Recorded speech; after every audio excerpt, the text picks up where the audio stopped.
ପୂର୍ବ ସରକାର ତ ଗୋଟେ ମାନେ ମୃତବତ ଥିଲା ସିଏ। କୌଣସି ପ୍ରକାର କାର୍ଯ୍ୟାନୁଷ୍ଠାନ ଗ୍ରହଣ କରାଯାଉନଥିଲା। ଆମର ଆଶା ଥିଲା ଏଇ ସରକାର ନିଶ୍ଚୟ କାର୍ଯ୍ୟାନୁଷ୍ଠାନ ଗ୍ରହଣ କରିବେ ଆମମାନଙ୍କର ଅଭିଯୋଗ ଗୁଡ଼ାକୁ। କିନ୍ତୁ ଏ ସରକାର ବି ସେମିତି ଭଳିଆ ମନେ ହେଉଛି। ମୋ ନାଁ ହେଉଛି ରାମଚନ୍ଦ୍ର ଦୋରା।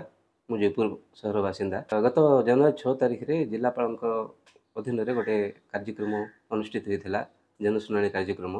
ସେଥିରେ ମୁଁ ଗୋଟେ ଅଭିଯୋଗ କରିଥିଲି। ଅଭିଯୋଗ କ'ଣ କି ଏ ଅଞ୍ଚଳରେ ଘରୋଇ ବସ୍ ଗୁଡ଼ିକ ଯାତ୍ରୀଙ୍କ ଠାରୁ ମନଇଚ୍ଛା ଭଡ଼ା ଆଦାୟ କରୁଛନ୍ତି।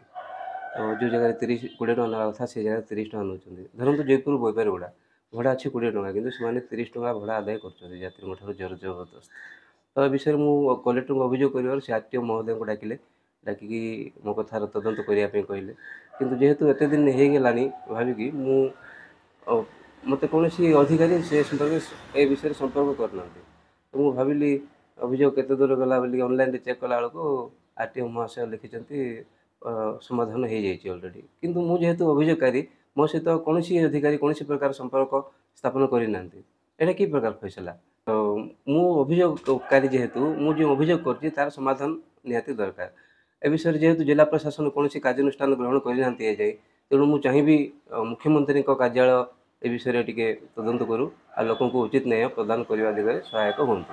ଗୁଡ଼ାଏ ଲୋକ ତ ପ୍ରତ୍ୟେକ ଜନଶୁଣାଣିରେ ଅଭିଯୋଗ କରୁଛନ୍ତି, କିନ୍ତୁ ଫଇସଲା ହେଉନି। ଏମିତି ସେମାନେ କାଗଜପତ୍ରରେ ଫଇସଲା ହେଇଗଲା ବୋଲି ଲେଖି ଦେଉଛନ୍ତି। ଲୋକ ବି ସେକେଣ୍ଡ ଟାଇମ୍ ତାକୁ ଫଲୋଅପ୍ କରିବାକୁ ନାହାନ୍ତି। ତେଣୁ ଲୋକ ଉଚିତ ନ୍ୟାୟ ପାଇପାରୁନାହାନ୍ତି। ତ ଯେତେବେଳେ ଯାଇ ଅଫିସର ନିଷ୍ଠାବାନ ହେଇନାହାନ୍ତି, ସେ ଯାଇ ଲୋକଙ୍କୁ ନ୍ୟାୟ ମିଳିବାଟା ଖୁବ୍ ମାନେ କଷ୍ଟକର କଥା। ତେଣୁ ମୁଖ୍ୟମନ୍ତ୍ରୀଙ୍କ କାର୍ଯ୍ୟାଳୟ ହିଁ ଚାହିଁଲେ ବୋଧହୁଏ ଲୋକ ନ୍ୟାୟ ପାଇପାରିବେ। ପୂର୍ବ ସରକାର ତ ଗୋଟେ ମାନେ ମୃତବତ ଥିଲା ସିଏ। କୌଣସି ପ୍ରକାର କାର୍ଯ୍ୟାନୁଷ୍ଠାନ ଗ୍ରହଣ କରାଯାଉନଥିଲା।